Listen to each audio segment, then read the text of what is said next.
teman-teman semuanya, selamat datang. Hari ini kita akan bahas gimana sih supaya kita bisa siap ke Jepang gitu ya. Jadi nanti kita coba bahas apa aja sih kira-kira keuntungannya gitu ya, sekolah atau bekerja di Jepang. Kemudian detail programnya gimana. Tapi sebelum ke sana kita berkenalan dulu. Di sini nama saya Dea. Untuk beberapa teman mungkin ada yang sudah chat-chatan sama saya ya di WhatsApp. Itu ada beberapa teman-teman yang udah mulai tanya-tanya. Saya dari Kita Cakap di sini bersama-sama dengan Kak Karina. Dan bisa dilihat di sini ya sedikit tentang Kita Cakap. Jadi sebenarnya Kita Cakap tuh apa sih? Mungkin kalau belum tahu gitu ya. Kita Cakap ini adalah lembaga atau platform yang menyediakan layanan pengembangan kompetensi. Ya, jadi kita melakukan pelatihan, kita melakukan kelas-kelas pembelajaran, program-program yang intinya itu pengen meningkatkan kompetensi anak muda nih di Indonesia gitu. Selain itu, kita menyediakan juga konsultasi yang berfokus pada pertumbuhan talent, organisasi, dan bisnis. Jadi dari sisi organisasinya juga kita coba bantu juga gitu. Dengan visi untuk menjadi pusat pengembangan talenta organisasi dan bisnis, misi kita tuh ada dua. Yang pertama pastinya kasih layanan yang berkualitas tinggi untuk meningkatkan kapabilitas organisasi. Kedua, kita mau meningkatkan kompetensi profesional dan memperkuat karakter individu gitu untuk menjadi talenta berkualitas. Siapa sih talentanya ini? Ya, teman-teman yang ada di sini itu adalah talenta ya. Talent, human resource atau ya individu yang ingin berkarya gitu ya, ingin berkontribusi dan ingin memberikan suatu nilai gitu ya untuk lingkungannya. Nah, oleh karena itu kita melakukan semua program kita itu dengan 3 nilai gitu ya, dengan 3 value, yaitu growth mindset atau pola pikir bertumbuh. Jadi kita fokusnya itu untuk pertumbuhan atau perkembangan. Jadi kita mau mengembangkan nih anak-anak muda di Indonesia dan juga mengembangkan bisnis dan organisasi. Kita juga berorientasi global dan bahasa dan budaya itu adalah inti dari program-program kami gitu. Makanya di sini salah satunya adalah program untuk siap ke Jepang karena kita orientasinya adalah menjadi talent yang kompetitif di ranah global gitu ya. Jadi bukan hanya di Indonesia saja tapi juga bisa menjadi talent yang kompetitif di dunia gitu. Kemudian yang ketiga adalah progresif, yaitu kemajuan nyata gitu. Jadi kita ukur nih keberhasilannya dan kita selalu mengutamakan kemajuan gitu. Kenapa kita membangun ini, Kita Cakap ini adalah ya problematika yang kita lihat selama ini ya. Jadi dari sisi talentanya sendiri gitu dan di sisi industrinya itu kelihatan nih ada ketidakcocokan. Kadang-kadang dunia kerja nyarinya human resource yang kayak apa gitu ya, nyari kandidat yang kayak gimana, tapi ternyata kandidat yang baru lulus sekolah itu kompetensinya seperti apa itu nggak nyambung gitu. Kadang-kadang dibilangnya kita butuh talenta berkualitas gitu ya dari industri, tapi di sekolah fresh graduate juga kayak susah untuk dapetin kerjaan, padahal sebenarnya kebutuhan banyak. Nah itu karena adanya gap itu tadi ya antara talenta yang siap itu seperti apa dengan yang dibutuhkan oleh perusahaan gitu atau organisasi. Maka dari situ kita coba menjadi jembatan, kita menjadi partner untuk berkembang untuk para talentanya dan juga untuk para industri dan organisasinya gitu. Jadi semoga ya teman-teman yang join di sini hari ini itu bisa menjadi partner kita, sebagaimana kita menjadi partner teman-teman untuk sama-sama kita berkembang dan bergerak maju. Oke. Dibangun oleh siapa ya kita berdua ini ya?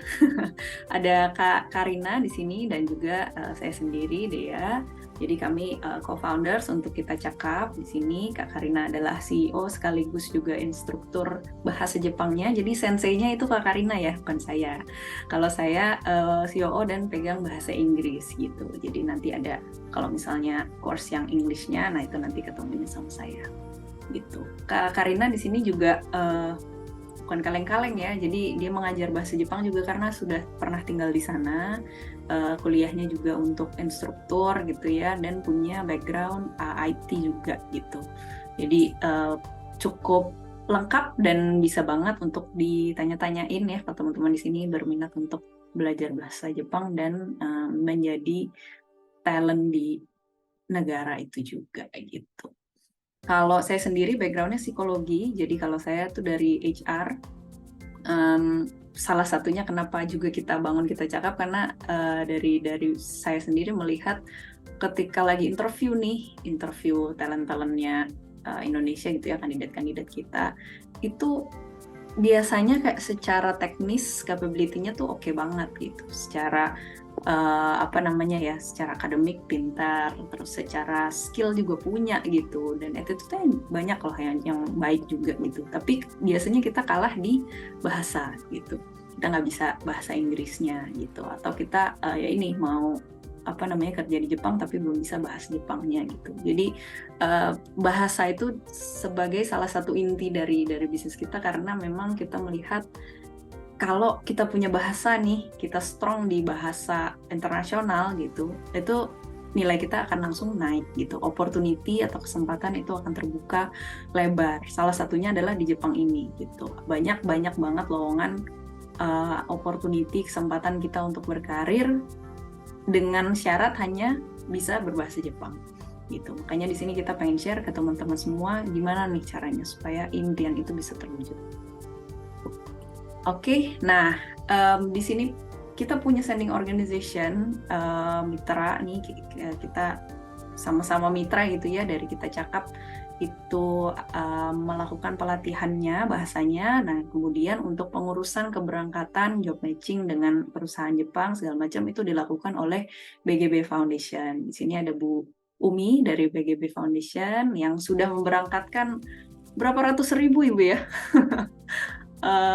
talent-talent muda Indonesia berangkat ke sana, ke Jepang sejak tahun 2009 ya Bu ya, 2008 2009. Oke, nah ini juga sudah ada izinnya, jadi semuanya legalitasnya sudah jelas ya. Oke, nah BGB-nya sendiri itu ya diawali dengan program perawat ya Bu ya. Bu Umi silakan kalau mau mengenalkan BGB-nya, monggo. Oh ya betul. Ya selamat pagi semuanya. Salam kenal ya. Keren nih pagi-pagi ya, hari Sabtu biasanya kita masih mager-mager gitu ya anak muda sekarang. Nih udah pada ikut webinar ya, mudah-mudahan niat dan motivasi kalian untuk mendapatkan ilmu pagi ini ya. Mendapat jawaban nih hari ini langsung ya dari kakak-kakaknya di Kita Cakap. Ya, saya dari BGB Foundation, nama saya Umi Kairia, sebagai pengurus di Yayasan Bina Generasi Bangsa yang menaungi lembaga pelatihan kerja dan juga sending organisasi untuk program pemagangan ke Jepang. Ya, kita berdiri sebenarnya kalau perusahaannya itu tahun 2003. Jadi memang sudah lama ya, jadi nggak usah khawatir ya teman-teman. Saya sendiri sudah pengalaman sekitar 20 tahunan lah ya dengan berjibaku dengan perjepangan gitu ya, karena saya pribadi juga dulu adalah mantan tenaga kerja engineering.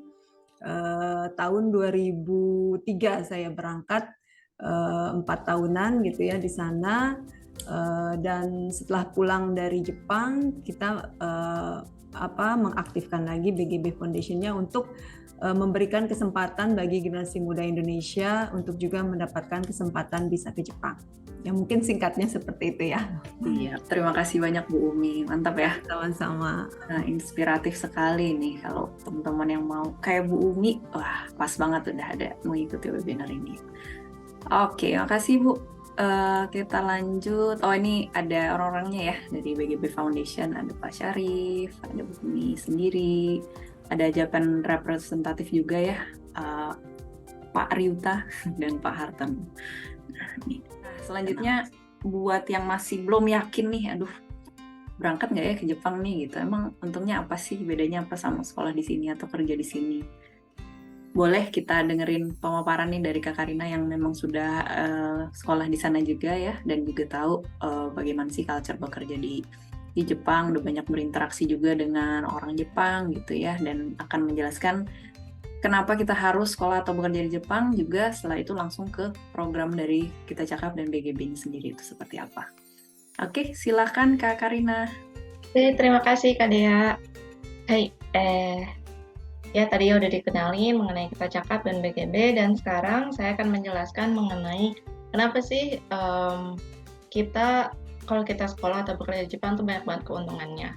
Ya, jadi dari pengalaman sendiri juga ya, dengan saya belajar di Jepang itu, begitu saya kembali lagi ke Indonesia itu jangankan bukan di Jepang ya, di Indonesia aja peluang kerjanya itu lebih besar.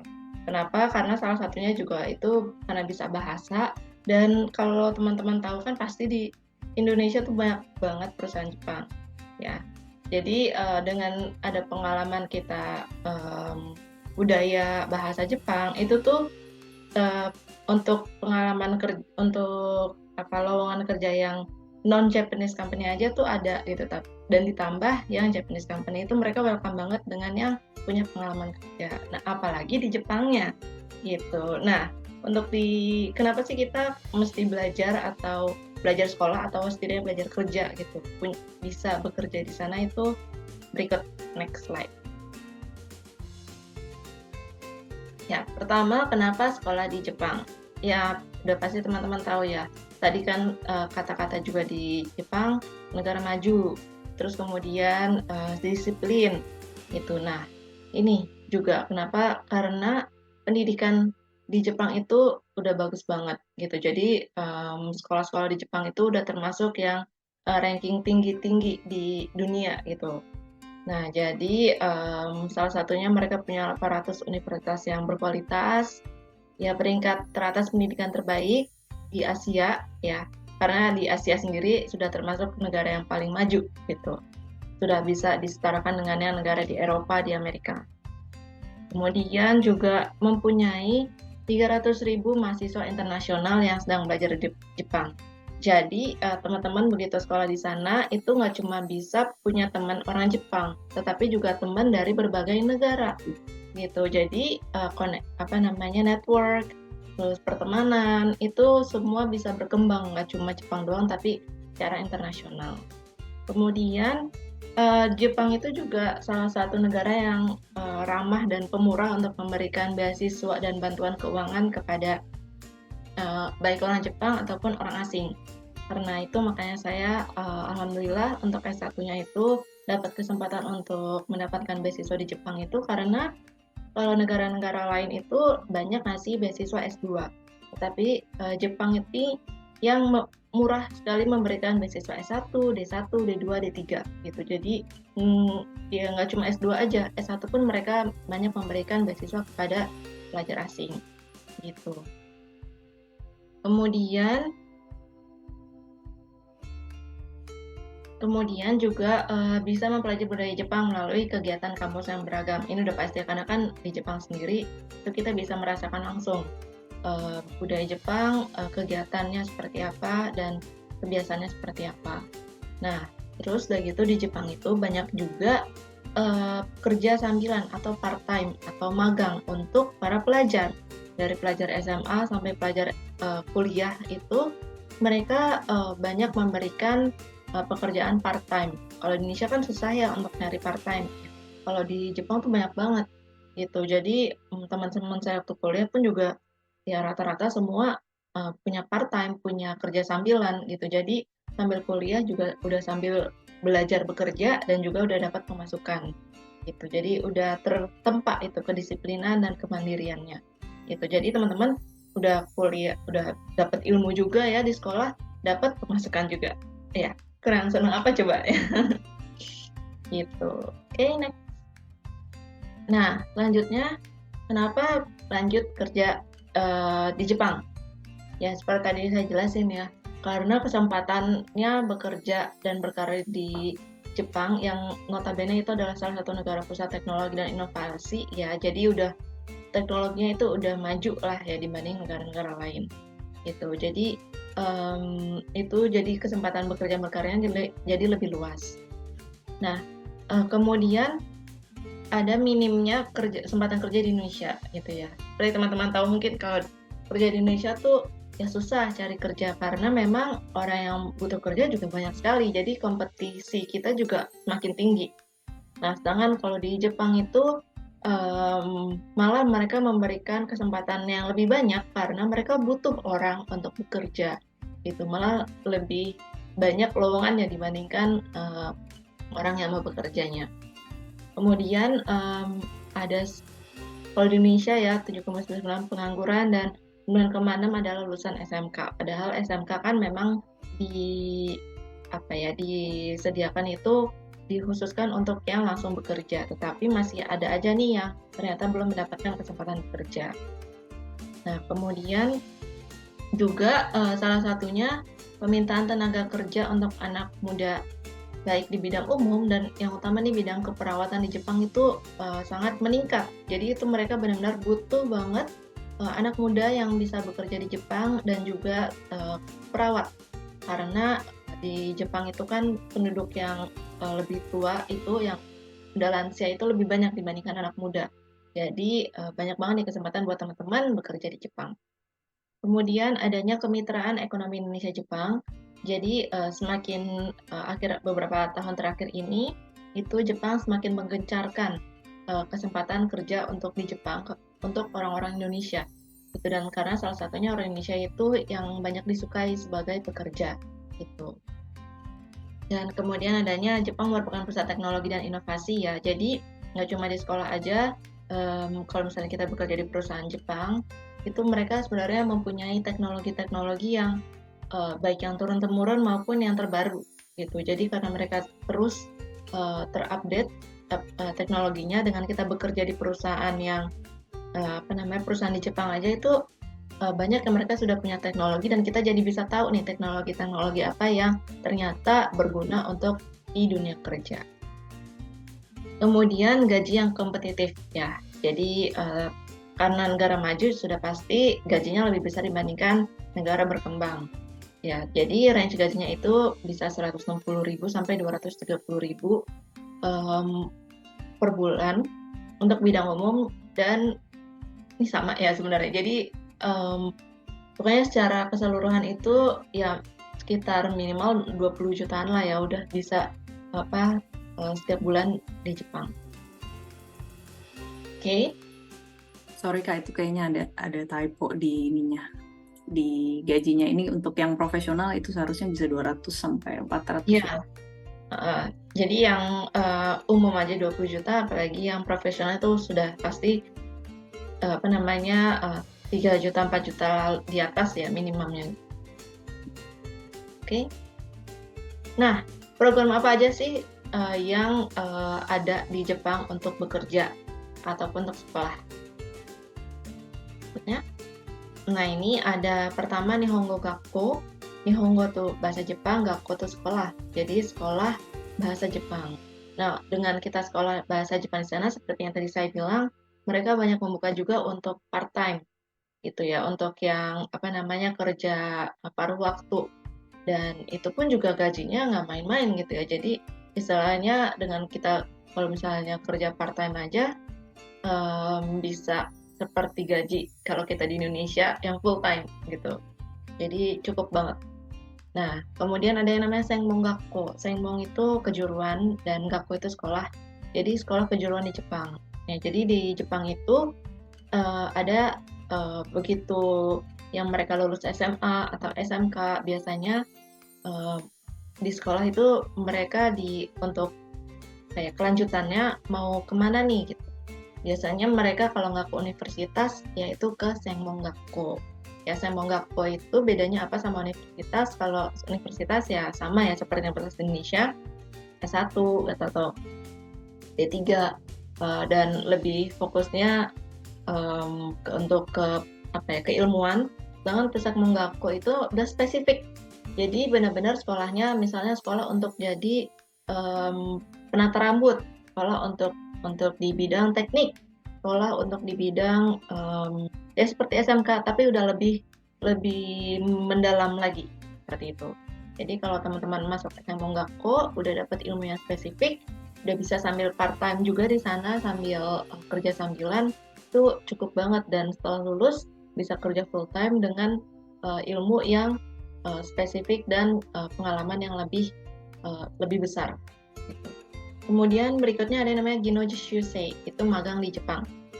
Ya, dan juga ada namanya Tokutei Gino, kerja di Jepang. Dan yang terakhir ada engineer, kerja sebagai tech worker. Oke, penjelasan detailnya seperti berikut.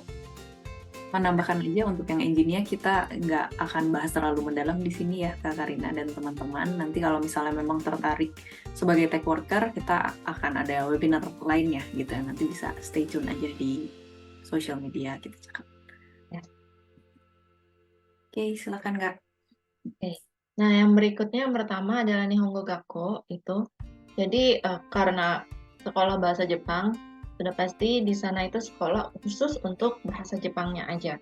Ya, jadi mereka itu banyak ya sekolah bahasa Jepang, khusus sekolah bahasa aja. Karena kan bahasa Jepang itu termasuk yang sulit ya, jadi ada klasifikasinya untuk level-levelnya. Nah, makanya ada namanya istilahnya tesnya itu JLPT, ada 5 level gitu. Jadi di mana yang level 1 itu udah pasti sangat pasti sekali. Yang level terakhir itu untuk kita bisa berkomunikasi sehari-hari itu setidaknya level N4 atau N3 ya. Jadi dari terakhir N5, N4 sampai ke N1 untuk kita bisa berkomunikasi sehari-hari itu N4 atau N3. Untuk kita bisa bekerja itu dengan lancar itu sebenarnya N3 gitu. Nah, jadi di sana biasanya kalau untuk yang Nihongo ini teman-teman setidaknya harus bisa N5 dulu, nanti di sana dilanjutkan lagi untuk bisa mendalami bahkan bisa sampai ke N3 atau N2 ya. Gitu. Nah, jadi teman-teman ini bisa mendaftar untuk program yang mengintegrasikan belajar bahasa Jepang dengan kesempatan kerja. Nah, yang tadi saya bilang kerja part-time itu. Nah, biasa kalau kerja part-time itu di sektor pelanggan, restoran, toko retail, dan macam-macam lagi sih gitu. Sebenarnya banyak banget peluang untuk kerja part-time. Baik untuk yang di bidang service, untuk di manufaktur, untuk di bidang office ya, untuk di perkantoran itu juga banyak. Jadi selain belajar langsung bisa dipraktekin di tempat kerjanya. Nah, kriteria dan persyaratannya apa? Yang pertama itu minimal lulusan SMA atau sederajat. Ya, jadi jurusannya itu apapun, itu nggak ditanya. Kemudian sehat jasmani dan rohani, tidak buta warna, mempunyai motivasi tinggi dan karakter yang baik. Ya, karena kan teman-teman harus mandiri ya di sana, disiplin juga, dan tidak bertato atau tindik bagi laki-laki. Seperti itu. Oke. Kemudian next-nya itu adalah Seimongakko yang sekolah kejuruan di Jepang. Nah, sekolah kejuruan ini yang tadi seperti saya bilang, yang udah lebih spesifik, fokus pada keterampilan praktis. Ya, seperti teknik, keperawatan, ada bisnis, dan bidang-bidang spesifik lainnya. Nah, untuk di Seimongakko ini cocok banget buat teman-teman yang pengen langsung pengen dapat ilmu yang langsung spesifik dan bisa segera kerja. Nah, untuk kriteria dan persyaratannya itu minimal lulusan SMA dan sederajat, sehat jasmani dan rohani, tidak buta warna, memiliki motivasi tinggi dan karakter yang baik, dan tidak bertato untuk tindik bagi laki-laki. Ya, kurang lebih sama seperti yang Nihongo Gakko ya. Cuman bedanya kalau Nihongo itu belajar bahasa Jepang aja, kalau Seimongakko itu belajar kejuruan. Oke. Nah, kemudian berikutnya adalah Gino Shusei atau magang di Jepang. Jadi ini statusnya sebagai Technical Intern Training Program. Jadi sebagai pemagang di Jepang. Itu untuk lulusan SMA dan sederajat. Nah, untuk mencari pelatihan teknis dan keterampilan kerja di sektor tertentu. Gitu. Jadi bidang-bidang pekerjaannya seperti ini untuk di Gino Shusei. Kemudian ini berlangsung selama beberapa tahun. Dan untuk kriteria persyaratannya ini juga kurang lebih sama seperti yang tadi Nihongo Gakko dan Seimongakko. Minimal lulusan SMA. Dan untuk jurusan itu bebas, mau jurusan apa aja. Kemudian berikutnya, nah yang ini sedikit berbeda ya. Ini disebut Tokutei Gino. ya, karena sebagai specified skilled worker. Jadi yang sudah mempunyai keterampilan spesifik gitu. Yes, Kak Fikri, pelayan kesehatan itu caregiver. Nah, kalau untuk Dr. Gino ini juga bidang pekerjaannya seperti ini. Ya, nah kontrak kerjanya itu biasanya berlangsung selama 5 tahun. Gitu. Kemudian selama bekerja, peserta juga diharapkan meningkatkan kemampuan bahasa Jepang. Gitu. Jadi ada syarat minimal untuk bahasanya. Ya, kriteria persyaratannya seperti ini. Nah, untuk bidang umum itu minimal lulusan SMA dari berbagai jurusan. Oke. Kemudian untuk keperawatan minimal D3. Nah, ini keperawatan ini karena kan butuh kemampuan khusus ya. Jadi dibutuhkan yang minimal lulusan D3. Kemudian untuk bidang teknik itu lulusan S1 teknik dan sudah memiliki JLPT. Gitu. Kemudian untuk yang berikutnya sehat jasmani rohani, tidak buta warna, itu sama seperti yang lain-lainnya. Oke. Nah, alurnya itu pendaftaran seperti apa? Untuk pertama yang Nihongo Gakko dan Seimon Gakko, itu pertama pendaftaran dan seleksi tahap 1. Pertama kita harus mendaftar dulu dan membayar biaya pendaftarannya. Kemudian kedua, menyerahkan dokumen persyaratan pendaftaran, yaitu CV sesuai format yang ada, kemudian surat izin orang tua bagi yang peserta di bawah 20 tahun.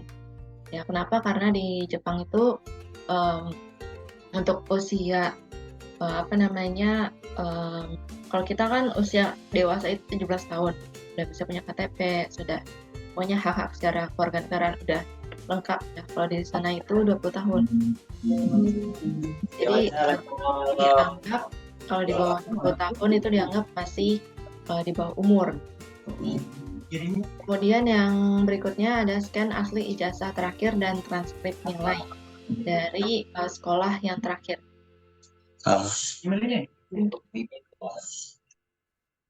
Nah, kemudian ada tes tulis dan psikotes sesuai jadwal yang ditentukan. Kemudian ada wawancara tahap 1 dengan tim seleksi SO atau dengan BGB Foundation ya.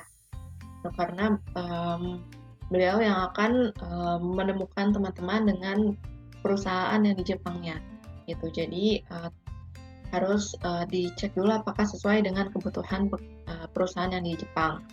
Kemudian yang terakhir ada tes kesehatan tahap 1 dan membayar biaya tes kepada fasilitas kesehatan ditentukan. Jadi bayarnya bukan ke kita, tetapi teman-teman melakukan tes kesehatan di lembaga yang sudah kita tunjuk, tapi untuk pembayaran semua langsung ke tes fasilitas kesehatan tersebut.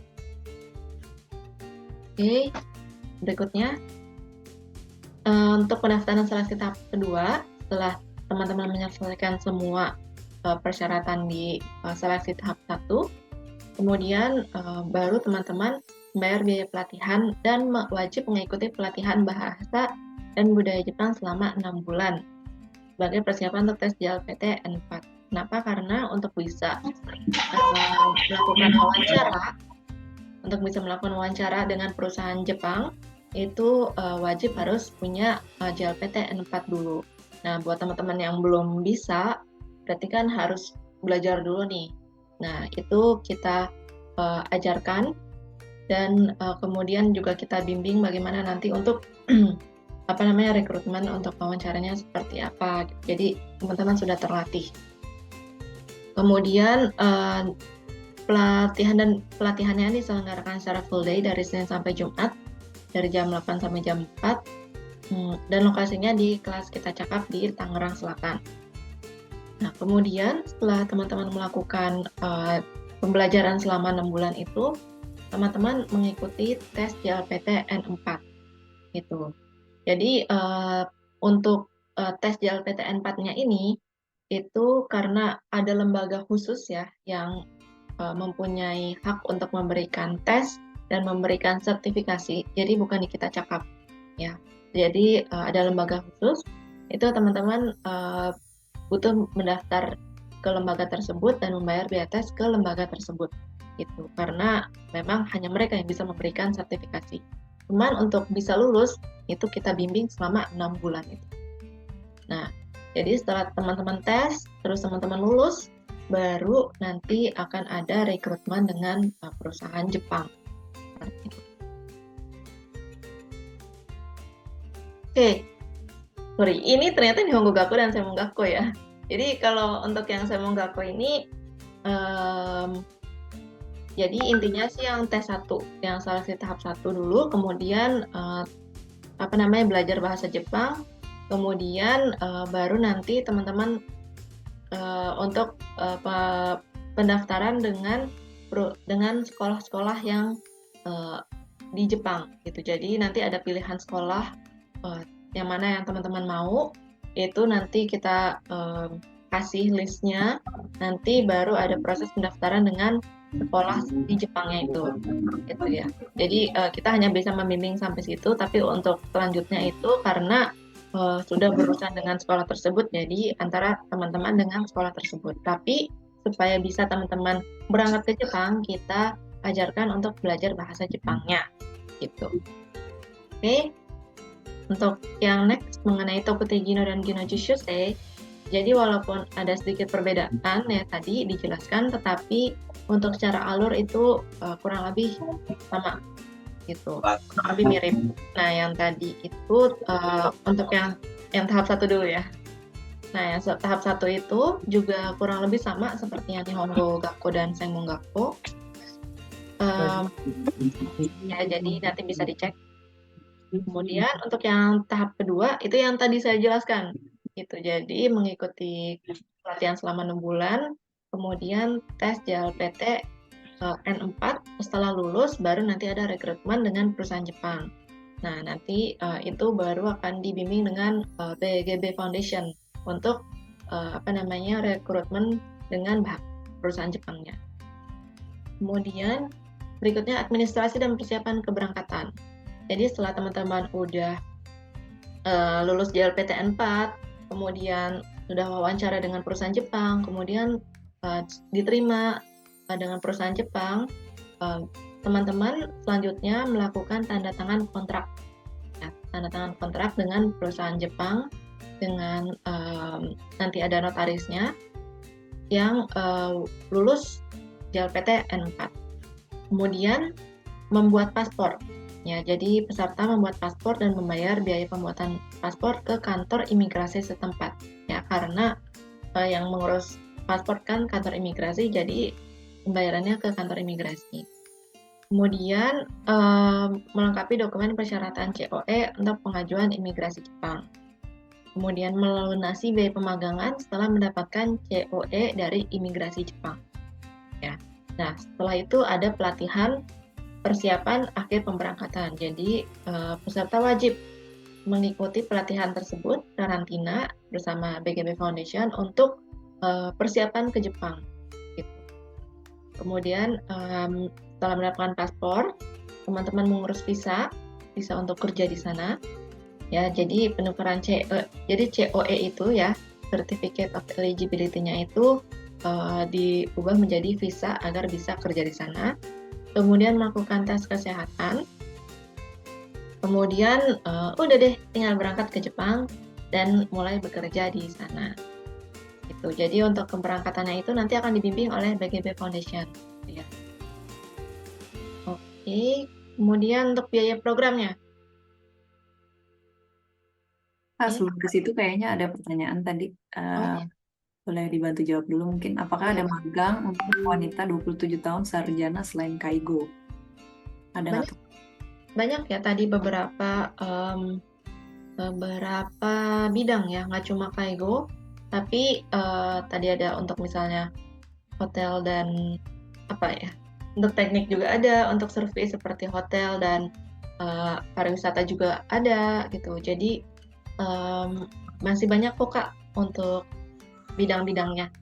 Gitu. Jadi tadi itu minimal kan SMA, tapi kalau punya D3 atau S1 gitu itu juga masih bisa terikut gitu. Paling nanti dicarikan di proses job matching-nya itu dicarikan yang memang cocok gitu ya Kak, sesuai gitu. Jadi itu SMA tuh minimal ya, bukan wajib ya. Jadi minimal SMA, kalau lebih tinggi ya nggak apa-apa, malah bagus juga. Gitu. Yes, terus tadi pertanyaannya pelayanan kesehatan apakah sama dengan caregiver? Pelayanan kesehatan itu ya caregiver ya, perawat. Tapi mungkin ada ini ya, ada perawat yang memang harus punya license keperawatan, ada juga yang tidak harus gitu, tapi bekerjanya di lingkup kesehatan gitu kali ya, kayak untuk support gitu atau administrasi di pelayanan kesehatannya sendiri gitu. Tapi Terus tetap yang paling banyak dibutuhkan yang lebih sebagai perawat. caregiver-nya ya gitu, karena di sana emang butuh banget untuk caregiver. Betul. Terus magang pengolahan makanan Iya, itu ya, juga ada juga pengolahan makanan. banyak. Banyak. Oke, boleh Kak, silakan lanjut. Oke. Berikut untuk biaya program. Ya, untuk biaya program lanjut dulu ya. Untuk Tokutei Gino dan Gino Jishusei, itu yang pertama ada pendaftaran dan seleksi itu Rp1.200.000 ya. Itu bisa dibayarkan secara 2 kali.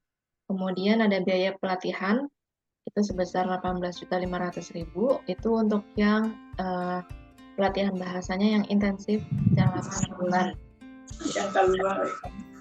Kemudian untuk biaya pemagangannya itu dari biaya keberangkatannya ya, itu sebesar Rp24 juta. Itu baik untuk pengurusan visa, persiapan kontrak kerja itu, kemudian dokumen pelatihan pemagangan, terus pelatihan persiapan keberangkatan, sampai pengurusan sampai ke bandara, itu juga sudah termasuk dalam 24 juta tersebut. Nah, oke.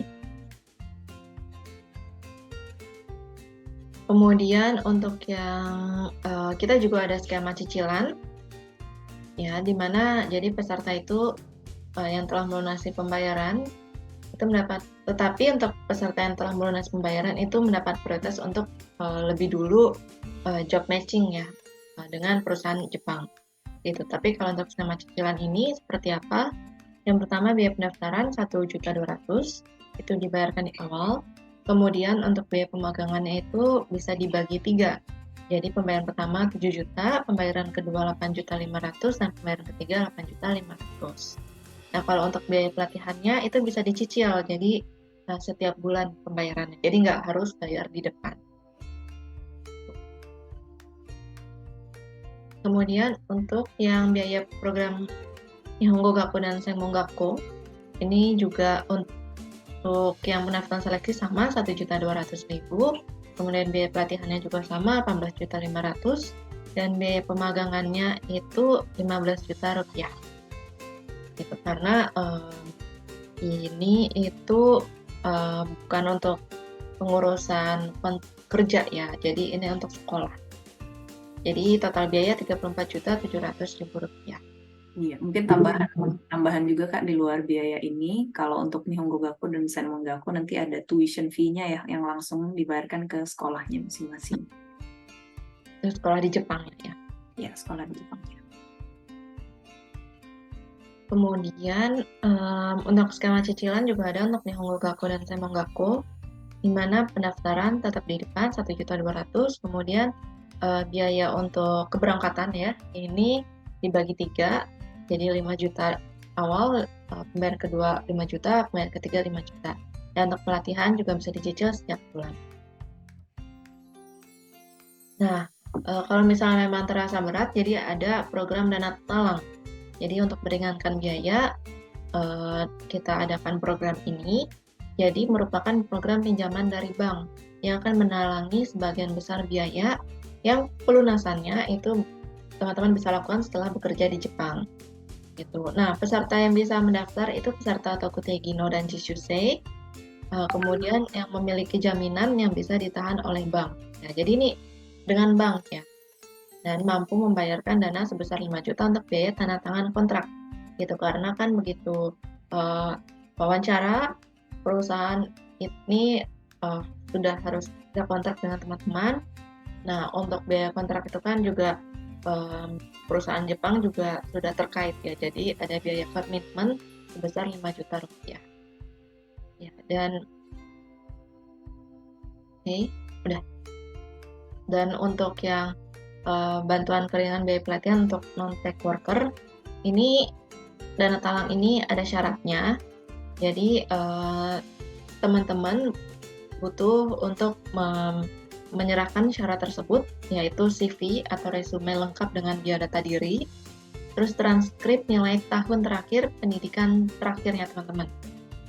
Kemudian esai sebanyak 500 kata yang menjelaskan motivasi belajar atau bekerja di Jepang dan alasan mengapa teman-teman membutuhkan keringanan biaya.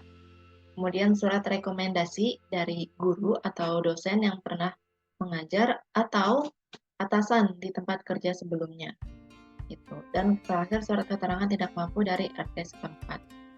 Jadi beda ya, ini untuk surat rekomendasi dan surat keterangan tidak mampu. Kalau surat keterangan tidak mampu itu dari RT yang menunjukkan tentang kemampuan ekonomi, tetapi kalau surat rekomendasi itu yang memberikan rekomendasi bahwa teman-teman ini memang talenta yang cocok untuk bisa bekerja di Jepang, cocok dengan karakteristik etos kerja di Jepang.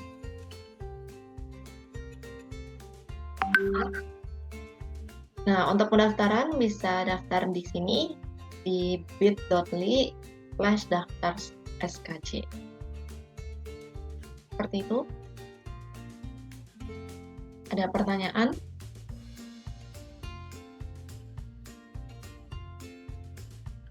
Ya, silakan teman-teman yang masih belum jelas nih, ada yang mau ditanyakan, boleh silakan, mumpung lagi duduk bareng nih kita gitu, mungkin masih bingung-bingung atau terkait biaya atau terkait jurusannya gitu, bidang kerjanya, boleh silakan ya.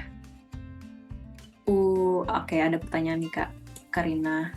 Untuk Tokutegino dan magang, dicicilnya bisa dibayar saat kita udah kerja di Jepangnya? Yes, betul. Ya. Jadi biayanya itu dicicilnya setelah kerja. Jadi ini nggak semua ya. Jadi tetap ada beberapa biaya yang harus dibayarkan, tetapi itu udah minim sekali. Dan itu dibutuhkan untuk pengurusan, yang utama itu pengurusan kontrak ya, karena kalau sudah bicara kontrak itu sudah ada komitmen, jadi tetap ada biaya.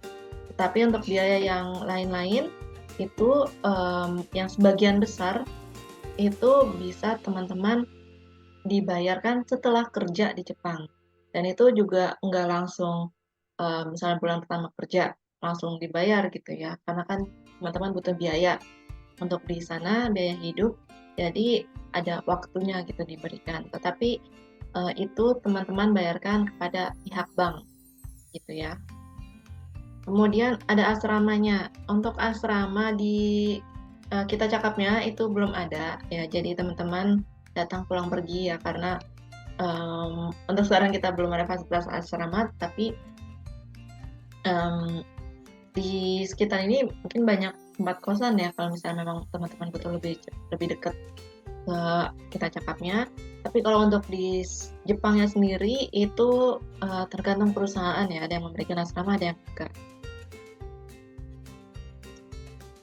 Untuk MCU, medical check up-nya ya biaya pribadi. Kenapa? Karena itu dibayarkannya dengan lembaga MCU-nya, karena bukan kita. Tetapi lembaga MCU-nya itu sudah akreditasi lah, istilahnya sudah biasa dengan yang untuk bekerja di Jepang. Jadi mereka sudah paham apa yang dibutuhkan untuk dicek. Itu. Ada lagi? Oke, untuk beberapa pertanyaan terakhir tadi Bu Umi mungkin bisa bantu jawab juga ya. Tinggalnya gimana sih biasanya di sana gitu Pak? Ada asramanya atau seperti apa Bu biasanya? Oh ya, untuk di Jepangnya ya? Ya, ketika sudah. Kalau di Jepang itu untuk Ginoji Susei itu semua asrama itu tiket pesawat itu juga disediakan oleh perusahaan ya. Jadi asrama tempat tinggal itu bisa berupa asrama atau rio ya. Yang kalau rio biasanya itu lokasinya berdekatan dengan tempat kerja, atau bisa juga apartemen. Nah, kalau apartemen nanti dicarikan oleh perusahaan, dibayari untuk awal-awal ya, awal persiapan apartemen, termasuk dengan semua fasilitasnya. Jadi furnis ya, apartemen furnis. Jadi sudah ada tempat tidur, kompor, kulkas, mesin cuci, rice cooker, segala macamnya lah ya. Jadi sudah furnis apartemennya, itu disediakan oleh perusahaan untuk bidang yang kerja Gino Jisuse. Nah, untuk Tokutei Gino itu karena Tokutei Gino itu kan masuknya skill worker ya dia. Jadi standar gajinya juga berbeda. Biasanya itu tergantung dari kebijakan perusahaan. Ada perusahaan yang menyediakan apartemen, tapi ada juga yang apartemennya harus dibayar sendiri oleh peserta. Kalau paling perusahaan hanya membantu memfasilitasi menyiapkan gitu ya, dalam arti mengenalkan kepada Fudayasang atau kepada pengelola apartemen gitu ya. Jadi seluruh biayanya itu ditanggung sendiri oleh peserta. Tapi ada juga yang seperti itu, tapi sih jarang ya gitu ya. Secara umum sih disediakan secara umum gitu. Ya, kurang lebihnya seperti itu, Kak Dea. Terima kasih Bu Umi, semoga cukup jelas ya teman-teman. Oke. Tadi juga ada pertanyaan soal cicilannya dibayarkan saat sudah bekerja ya, benar ya Bu ya? Mungkin boleh dikonfirm lagi. Iya, ya betul sekali. Kalau untuk cicilan itu untuk Gino Jisuse maupun Tokutei Gino ya. Dan itu ada grace period 2 bulan. Karena kan di awal itu kalau Gino Jisuse itu mereka 1 bulan masa orientasi dulu ya di Kensusenta, di training center. Jadi dia belum dapat gaji full, hanya dapat uang saku saja sebesar 60.000 yen ya, atau sekitar 7 juta rupiah. Nah, jadi dan kadang-kadang di awal itu kan masih kredit ya. Masih ngurus segala dokumen gitu ya, ngurus KTP, lapor ke KBRI, lapor ke wali kota dan sebagainya gitu ya. Jadi masih banyak waktunya itu belum fix gitu ya. Jadi makanya dari lembaga finance ataupun perbankan itu biasanya dikasih grace period 2 bulan gitu ya, bisa sampai 3 bulan. Jadi selama 2 bulan ini peserta tidak membayar dulu cicilan, tapi nanti dibayar itu di bulan ketiga gitu ya. Nah, nanti ada juga kebijakan seperti itu. Jadi ini juga sangat meringankan gitu ya. Jadi peserta bisa udah deh datang ke Jepang mah tenang aja dulu, nggak usah mikirin cicilan gitu ya. Jadi kalian pun bisa menikmati juga tuh 1-2 bulan pertama tuh gajinya kan sebenarnya udah dapet sih, cuma kadang kan waktunya itu nggak pas gitu ya, nggak matching dengan jadwal misalkan jatuh tempo pembayaran gitu ya. Jadi maka dari itu biasanya di 1-2 bulan pertama itu kita kasih grace period gitu ya, supaya ini juga memberikan kenyamanan gitu ya, keringanan kepada peserta biar fokus dulu gitu ya, sampai settle dulu di Jepang gitu ya. Baru nanti di bulan ketiga bisa mulai mencicil pembayarannya gitu. Biasanya sampai 1 tahun ya pembayarannya. Jadi 12 bulan itu, jadi misalkan 2 bulan pertamanya grace period, berarti 10 bulan sisanya itu sampai dengan pelunasan. Tapi seandainya mau dicicil, kayaknya kelamaan nih 12 bulan, orang gajinya juga gede kok gitu kan ya. Nah biasanya teman-teman yang sudah itu 3-4 bulan itu mereka udah pada lunasin. Itu pun seperti itu juga nggak apa-apa gitu ya. Jadi kalau mau dilunasi dipercepat gitu ya, biar nggak punya tanggungan gitu ya, itu juga boleh gitu. Oke, mantap. Berarti sebenarnya banyak banget kemudahannya ya, Bu Umi ya. Iya, betul sekali. Betul-betul. Jadi boleh buat yang masih bingung-bingung, aduh kayaknya biayanya berat segala macam. Nah, nanti ngobrol aja sama kita ya, karena nanti sebenarnya ada banyak keringanan dan banyak kenyamanan juga untuk pembayarannya skemanya seperti apa gitu. Jadi jangan langsung takut gitu ya Bu ya, biasanya kan langsung ngeliat harganya kayak mahal gitu ya, tapi kalau kita hitung-hitung sebenarnya dibandingkan dengan pendapatan yang akan kita dapatkan di sana itu jauh lah, pasti balik modal bahkan lebih gitu. Jadi teman-teman di sini jangan takut dan ngobrol dulu aja sama kita ya kalau misalnya masih khawatir. Oke, ini saya ada beberapa pertanyaan yang kemarin masuk Bu dari formnya, mungkin bisa dibantu dijawab terkait ini status ya, kalau misalnya udah berkeluarga gitu, apakah ini ada masalah gitu ya? Mungkin ada yang persyaratannya tidak boleh kalau sudah berkeluarga gitu, dan kalau misalnya sudah berkeluarga dan bisa, proses mekanismenya seperti apa? Apakah berbeda atau gimana, Bu? Ya, sebenarnya tidak ada hukum ya yang melarang di Jepang gitu orang berkeluarga, orang sudah menikah itu tidak boleh bekerja, itu nggak ada dia secara hukum. Tapi memang kalau dibilang lebih disukai gitu ya, tentunya gitu ya pasti banyak yang dipilih itu adalah yang belum berkeluarga ya, dengan usia di bawah 30 tahun. Artinya itu kan usia produktif ya. Mungkin di Indonesia juga sama gitu ya. Kenapa mereka lebih menyukai yang belum menikah? Karena kalau sudah menikah itu kan tanggungannya banyak gitu, pikirannya banyak gitu ya. Nanti ada keluarga sakit dan lain sebagainya, dianggap dikhawatirkan itu nanti nggak fokus jadi kerjanya gitu. Tapi gitu ya, ada juga perusahaan yang justru meminta yang sudah menikah gitu. Jadi ada dua kubu gitu ya. Jadi justru yang sudah menikah itu kita juga punya beberapa klien gitu ya. Dianggapnya yang sudah mereka lebih siap secara mental gitu ya, lebih lebih kuat gitu ya, lebih mateng gitu ya. Nah, jadi ada juga permintaan justru khusus bagi yang sudah menikah gitu ya. Jadi umur di atas 30 gitu ya. Jadi macam-macam gitu ya. Jadi kita nggak bisa generate gitu ya. Kalau nikah pasti nggak bisa berangkat gitu ya. Kalau umur udah tua pasti nggak bisa gitu. Nggak juga gitu ya. Jadi kesempatannya itu selalu ada, jangan khawatir gitu ya. Cuma memang mungkin gitu ya, agak lebih lama aja gitu. Misalkan kalau yang single gitu ya, pasti banyak dong perusahaan yang lebih milih gitu ya. Tapi kalau yang sudah menikah ya mungkin nanti kan kita lebih selektif, hanya beberapa perusahaan tertentu aja gitu ya yang memang bersedia untuk merekrut yang sudah menikah seperti itu.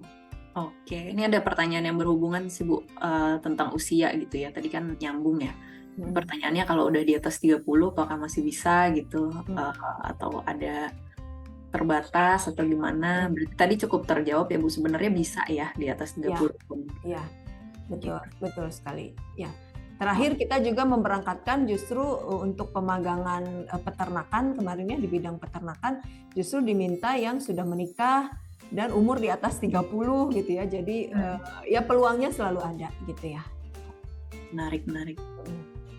Oke, kemudian ini di kolom chat juga ada yang bertanya, apakah ada program gratis yang dibayar full oleh pemerintah, mungkin melalui tes wawancara dan lain-lain? Gimana nih Bu Umi? Ya, sebenarnya pemerintah juga dalam hal ini Kementerian Tenaga Kerja ya juga bertindak sebagai SO ya, Sending Organization yang bekerja sama dengan namanya IM Japan gitu ya, IM Jepang gitu ya. Di situ memang full 100% sih enggak gitu ya. Tetap biaya paspor, medikal, kemudian biaya makan selama asrama itu ditanggung sendiri oleh peserta. Tapi sebenarnya gitu ya, sekarang itu kan hampir tidak ada sih kalau kita mau jujur yang 100% free gitu ya. Yang namanya beasiswa juga ke luar negeri itu kan sebenarnya dibarter dengan penelitian gitu kan ya. Jadi sebenarnya nggak ada yang gratis lah gitu ya.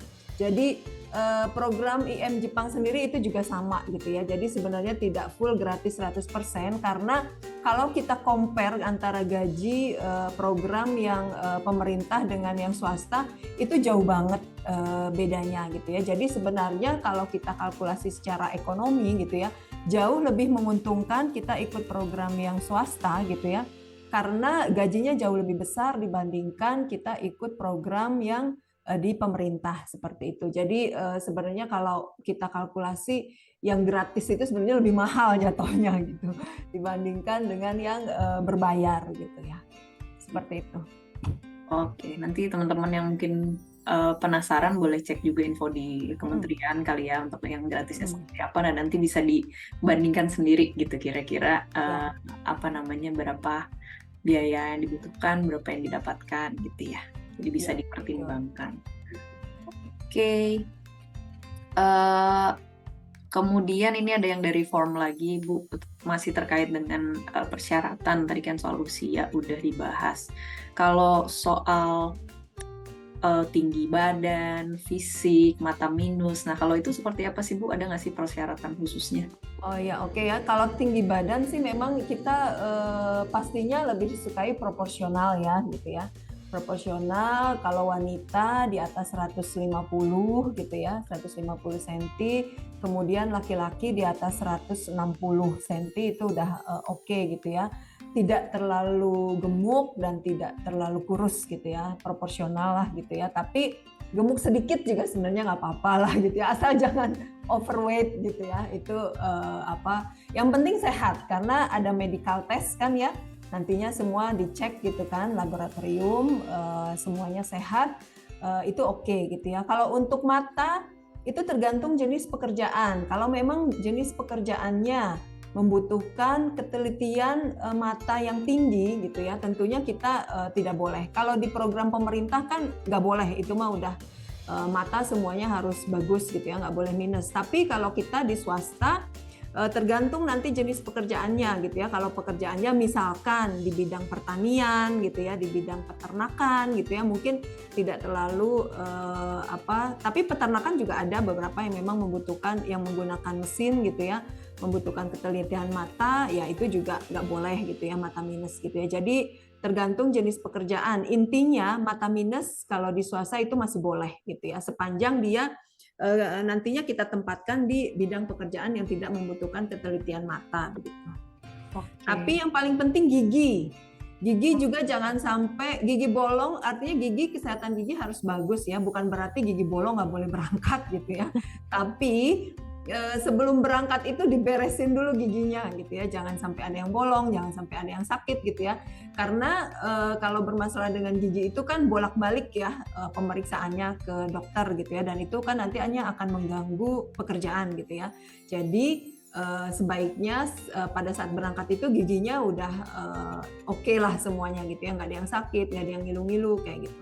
Terus untuk yang pakai behel atau kawat gitu ya, dipastikan kawat giginya itu yang kuat untuk 4 musim gitu ya, karena ada kejadian ternyata itu ngilu banget gitu ya pas di musim dingin gitu. Jadi makanya ketika dipasang mungkin harus request ke dokternya tolong yang bisa untuk 4 musim seperti itu. Oh gitu, saya baru tahu nih ada behel yang kuat 4 musim. Iya, bahannya.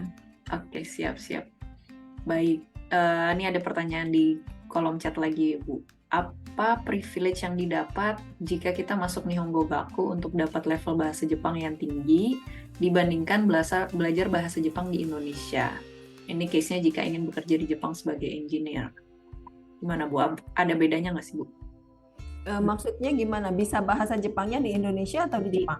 Dengan yang ikut Nihongo Gaku, belajar bahasa di sana, sama yang belajar bahasa Jepang di Indonesia, itu ada bedanya nggak sih, Bu? Oh, pasti beda gitu ya. Jadi gini, saya banyak banget gitu ya dapat pertanyaan gitu ya.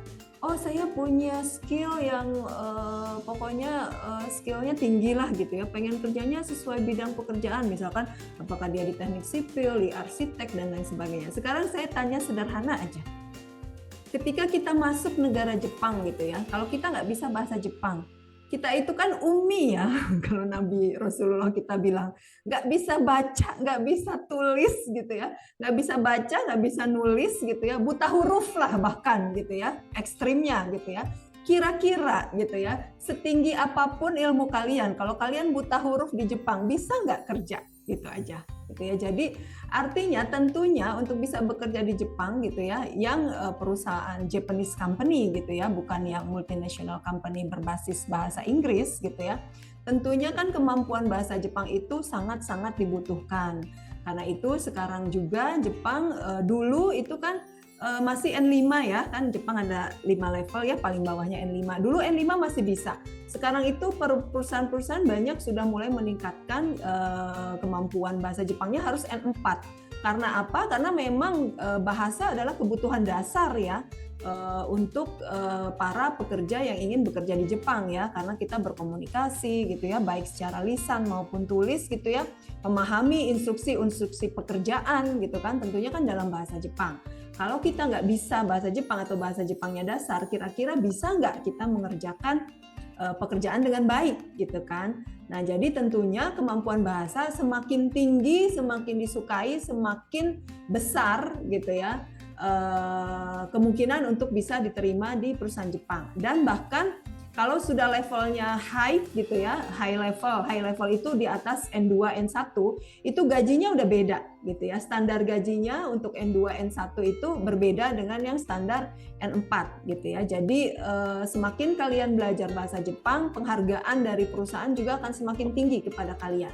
Jadi teruslah belajar bahasa Jepang gitu ya, karena itu kebutuhan dasar ya untuk kita bisa bekerja dengan baik di Jepang. Iya, iya. Bahkan untuk perusahaan Jepang yang ada di Indonesia pun juga begitu ya, Bu ya. Ada yang kasih allowance lebih untuk yang N-nya itu lebih tinggi. Harga N mahal ya. Harga N mahal.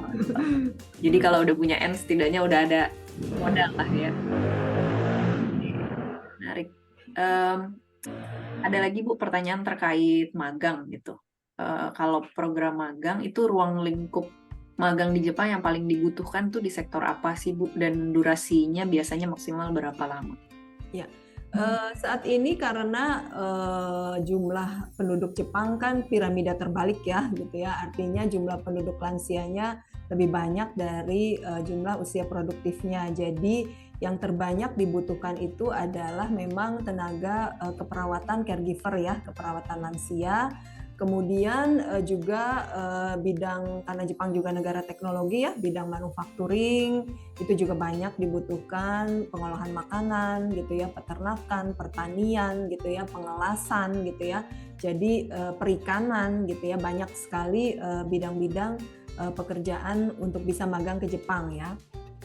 Kemudian kalau bidang perhotelan itu masuknya di Tokutegino gitu ya. Jadi kalau Tokutegino itu ada ujian khusus ya. Jadi nggak cuma bahasanya aja, tapi nanti ada ujian skill bidangnya sesuai bidang yang akan dipekerjakan di Jepangnya. Nah kemudian kalau berapa lamanya, sebenarnya baik Tokutegino maupun Gino Jisuse ya, itu bisa menjadi gate kalian untuk bisa bekerja di Jepang. Mau kerja selamanya juga bisa gitu ya. Jadi memang ada step-stepnya gitu ya. Mau kerja seterusnya di Jepang juga bisa gitu ya. Tapi mau masuknya dari pemagangan dulu, mau masuknya dari Tokutegino dulu gitu ya. Dua-duanya bisa gitu ya. Untuk pemagangan itu biasanya 3+2 gitu ya. Jadi awal pertama itu kontrak 3 tahun gitu ya. Kemudian nanti bisa perpanjang sampai 2 tahun untuk program pemagangan. Kalau Gino Jisuse sendiri itu 5 tahun ya. Gino Jisuse itu ada Tokutegino itu 5 tahun, kalau Gino Jisuse pemagangan itu juga sama sebenarnya 5 tahunnya, tapi dia 3+2. 3+2 itu kenapa 3? Nanti di tahun ketiga itu ada ujian gitu ya. Jadi kalau pemagangan itu ujiannya 2 kali dalam 3 tahun itu, di tahun pertama sama di tahun ketiga gitu ya. Kalau dia lulus nanti di tahun ketiganya itu nanti dia bisa lanjut lagi plus 2 tahun gitu ya. Nah, kalau udah selesai magang, kalau dia mau lanjut lagi di Jepang bisa, tapi nanti ganti visa gitu ya. Nanti jadi visa Tokutegino gitu ya. Jadi itu bisa berkelanjutan dua-duanya, baik Gino Jisuse maupun Tokutegino, dua-duanya bisa lanjut terus di Jepang gitu. Iya. Oke, jadi mau cari yang cuman sebentar aja terus balik ke Indonesia ataupun mau terus di sana sebenarnya bisa ya Bu ya. Jadi tinggal jalur masuknya aja nih nanti lewat mana gitu, dan sampai di sana itu banyak juga bisa kita lakukan untuk meneruskan gitu ya Bu. Ya, oke, ini ada pertanyaan lagi yang pernah lihat beritanya katanya Gino Jisuse mau dihapus, tapi ada yang bilang juga katanya diperbarui aja. Nah, bedanya apa ya Bu? Mungkin update-nya ya, ini apa? Isu tahun ini ya gitu ya, bahwa GJ akan dihapus gitu ya.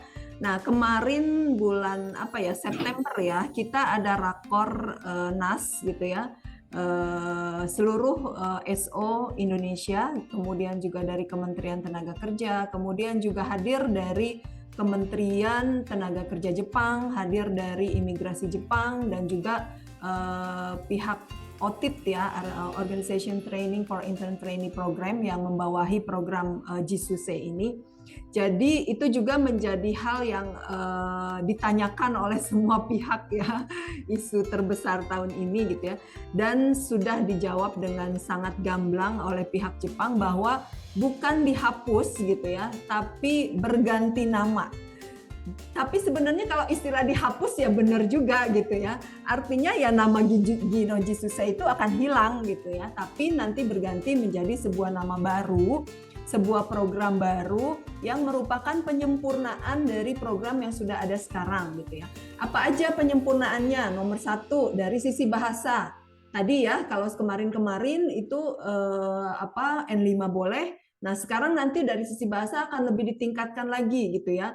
Mungkin akan di level N4 gitu ya. Tapi kan sekarang ini masih digodok di Parlemen Jepang ya. Nanti di tahun depan April ya, sekitar April baru nanti akan diputuskan program barunya. Kemarin sih sudah keluar bulan Oktober beberapa revisi yang akan dilakukan dalam program barunya. Salah satunya itu dari sisi bahasa itu harus lebih ditingkatkan lagi kemampuan tenaga kerja asingnya ya, kemampuan bahasa Jepangnya. Kemudian dari sisi masa kerja, diharapkan kalau sekarang ini kan masih terbatas nih 5 tahun, 3 tahun, 3+2 gitu ya. Nah, di program yang baru ini akan lebih diperlama lagi gitu ya.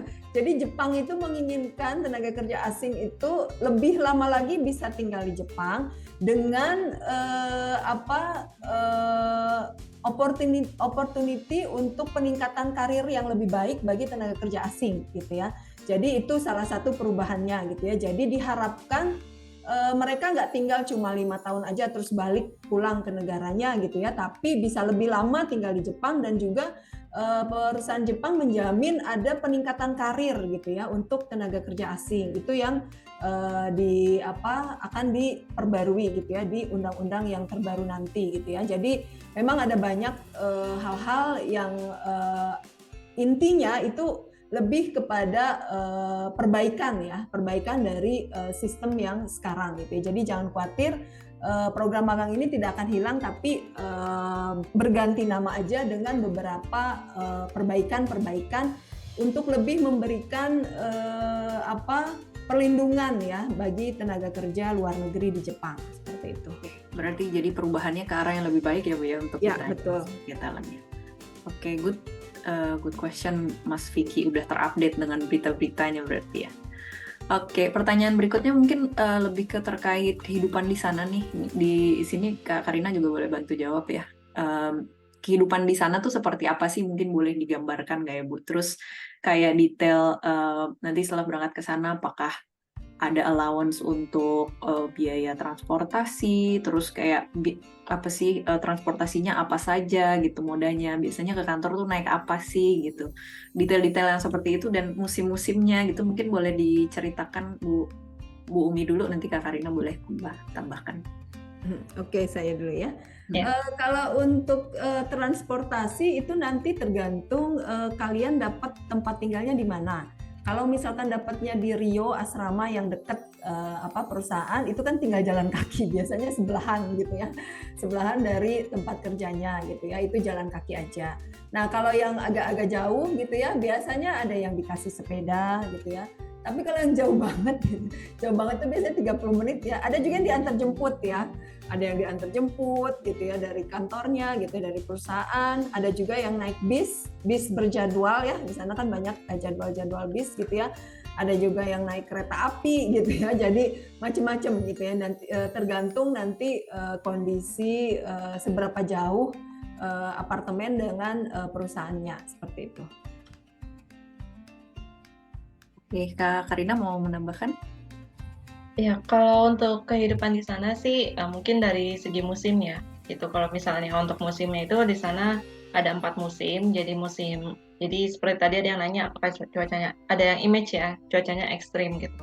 Sebenarnya nggak langsung tiba-tiba misalnya dari musim dingin ke musim panas gitu. Jadi ada peralihan gitu. Jadi antara musim panas dan musim dingin itu jadi ada musim panas, berarti ada Aki dulu, ada ada musim gugur gitu. Jadi sedikit demi sedikit itu nanti temperaturnya akan turun, baru benar-benar ada salju misalnya. Itu pun salju tuh tergantung dari daerahnya ya, bumi ya. Jadi ada yang emang turun salju, ada juga yang enggak gitu. Tapi untuk dinginnya sih tetap dingin gitu. Jadi teman-teman nanti sebelum berangkat itu tolong pastiin itu lagi musim apa, karena kan terkait dengan nanti pakaian teman-teman di sana gitu. Jadi persiapannya harus apa namanya harus disiapkan lebih gitu ya.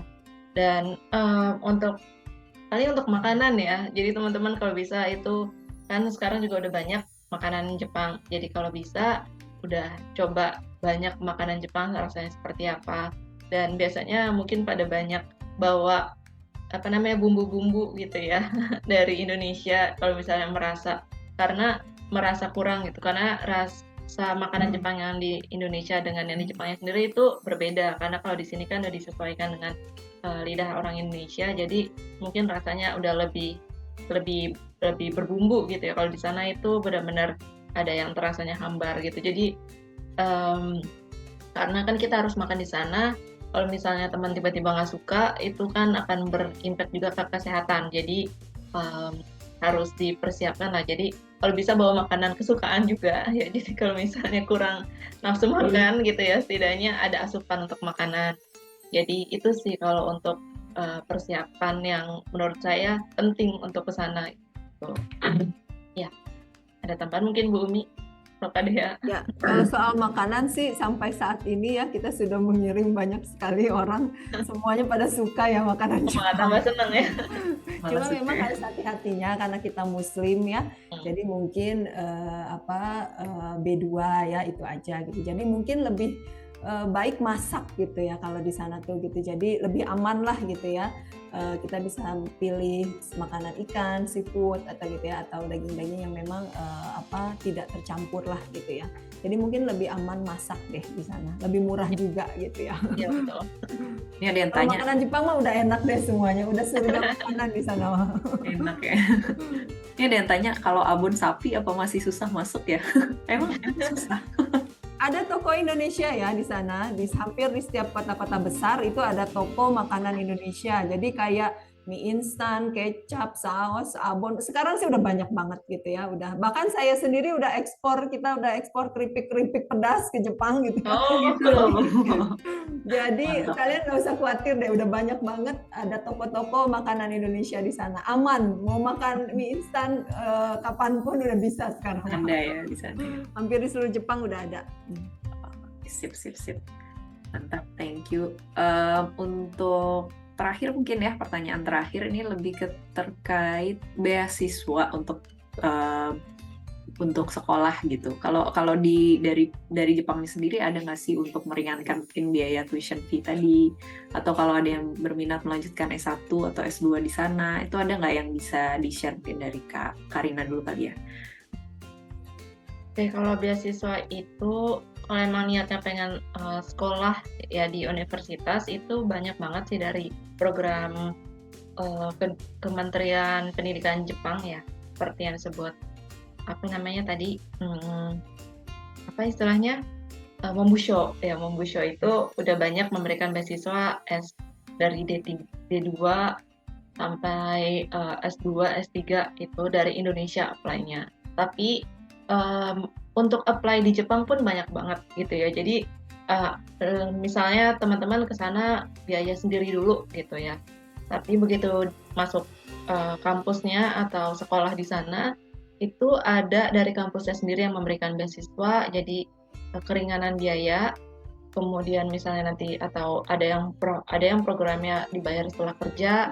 Kemudian ada juga perusahaan-perusahaan atau swasta atau lembaga yang memberikan beasiswa bagi para pelajar asing di Jepangnya gitu. Jadi untuk biaya hidup juga, untuk tuition fee, untuk masuk sekolahnya juga, untuk biaya sekolahnya juga, itu banyak banget sebenarnya gitu. Jadi nggak harus cari di sini pun, tapi cari di sana juga banyak banget. Itu yang penting teman-teman udah dalam status untuk pelajar di sana, atau teman-teman bekerja dulu di sana, nanti cari kampus atau beasiswa untuk apply di sana juga masih banyak kok gitu. Banyak ya kesempatannya. Kalau untuk S1 di Jepang berapa tahun, Kak? Ada yang nanya nih. S1 di Jepang 4 tahun. 4 tahun ya. Ada Jadi- maksimalnya nggak? Maksimal berapa tahun? Untuk maksimalnya, Maksimal. jadi gini, kalau di sana itu beda sama di Indonesia ya. Kalau misalnya kita SKS-nya kurang gitu ya, jadi bisa tambah 1 semester. Tapi kalau di sana itu nggak bisa tambah 1 semester, jadi per tahun. Jadi benar-benar naik, jadi kayak sekolah aja ya. Jadi naik tingkat gitu. Jadi kalau misalnya kurang untuk SKS-nya kurang untuk naik tingkat, ya harus nambah 1 tahun seperti itu. Dan untuk sampai berapa umurnya itu, kalau untuk universitas kayaknya belum ada peraturan untuk maksimal berapa. Terus gitu untuk sampai berapa tahun bisa ngulang itu kayaknya tergantung sekolahnya juga gitu. Jadi kalau untuk standarnya sih memang 4 tahun. Oke. Tadi ada satu pertanyaan juga nih, kembali lagi ke pencarian kerja ya. Saat cari job nanti apakah sebagai peserta boleh pilih jobnya atau diarahkan oleh SO? Gitu. Tadi barusan Bu Umi titip jawabannya ya, kalau ini dua-duanya bisa gitu. Bisa pilih, ada yang bisa diarahkan juga, cuma paling catatannya adalah kalau misalnya kita terlalu milih sebagai peserta ya khawatir jadi lama prosesnya gitu. Jadi kayak lagi butuhnya apa nih sekarang gitu. Nah, itu yang akan diisi duluan gitu. Disarankan sesuai job yang tersedia ya. Tapi kalau misalnya memang masih pengen yang pengen sesuai gitu, nanti bisa diusahakan juga untuk dicarikan yang memang sesuai dengan peserta keinginannya gimana gitu. Ya, cukup menjawab. Oke, ada lagi teman-teman sebelum kita tutup nih sesi hari ini?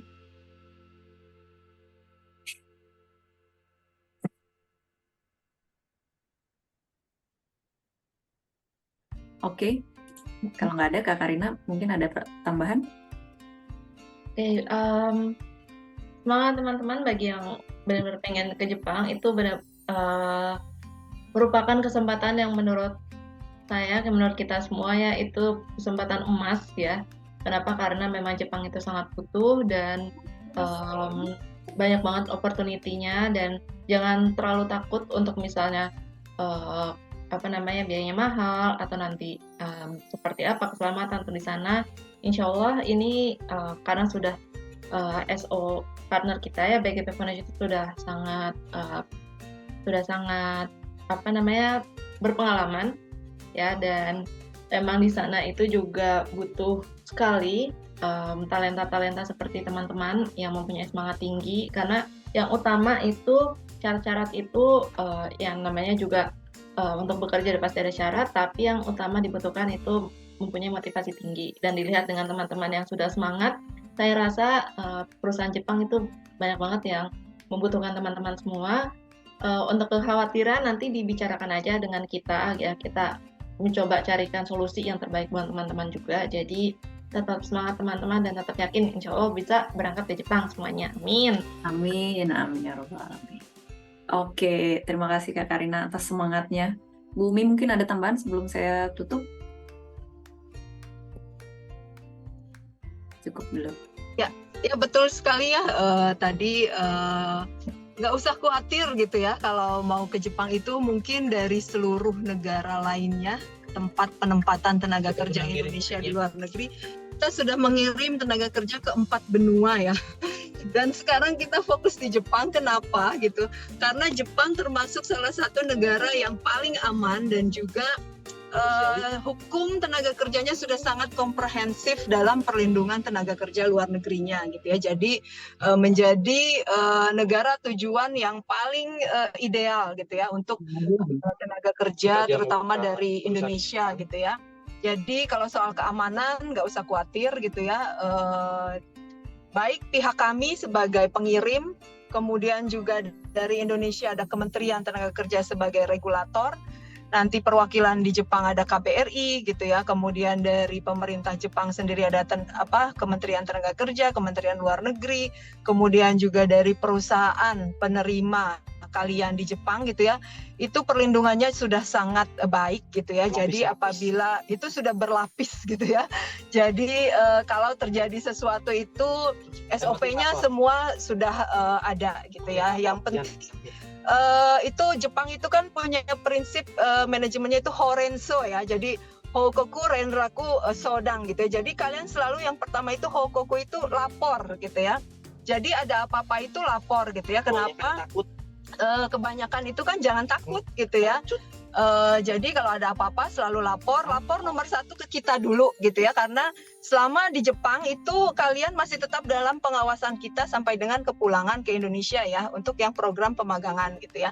Nah jadi selalu lakukan yang 3 itu tadi ya, selalu lapor, selalu Renraku, selalu menghubungi gitu ya. Jadi kalau ada apa-apa itu kasih tahu gitu ya, jangan diam-diam aja kalau ada masalah gitu ya, karena bagaimanapun kan kita yang di lapangan itu teman-teman gitu ya, kita tahu kalau ada laporan, tapi kalau nggak ada laporan kan kita nggak tahu, kita nggak bisa follow up, kita nggak bisa bertindak gitu ya. Jadi harus selalu menghubungi dan melapor. Dan kemudian yang ketiga, Sodang itu harus selalu konsultasi. Jadi kalau ada masalah jangan mengambil tindakan sendiri gitu ya. Selalu konsultasi mana yang terbaik yang harus dilakukan gitu ya. Dengan tentunya yang lebih berpengalaman, yang sudah dalam hal ini mungkin kami sebagai lembaga pengirim maupun BGB juga sudah ada representatif di Jepang gitu ya, baik dari orang Jepangnya maupun orang Indonesia. Jadi kalian juga bisa berbahasa Indonesia juga gitu ya. Jadi kalau ada masalah apa-apa itu bisa konsultasi gitu ya. Jadi kalian tuh nggak sendirian intinya gitu ya. Kita tetap satu keluarga besar gitu ya, yang akan selalu menaungi kalian selama mulai dari keberangkatan kalian di Indonesia, mulai dari persiapan sampai dengan keberadaan kalian di Jepang, sampai dengan kepulangan kalian ke Indonesia kembali gitu. Oke, mantap sekali. Jadi intinya jangan takut, jangan khawatir, kita sama-sama temenin ya prosesnya mulai dari awal sampai dengan teman-teman nanti pulang kembali ke Indonesia. Oke, baiklah. Terima kasih banyak Bu Umi atas penjelasannya. Terima kasih juga Kak Karina. Nah, semoga teman-teman di sini udah nggak khawatir lagi, nggak pusing lagi ya. Tadi udah masih pusing, semoga nggak pusing. Tinggal hubungin kita aja. Nanti kalau ada apa-apa kita bisa diskusikan, dan kita tunggu teman-teman bergabung dengan Kita Cakap dan BGB Foundation untuk kerja di Jepang. Oke, terima kasih sekali lagi. Selamat siang semuanya. Assalamualaikum warahmatullahi wabarakatuh. Terima kasih. Bye. Terima kasih ya. Otsukaresama desu. Otsukaresama desu. Baik.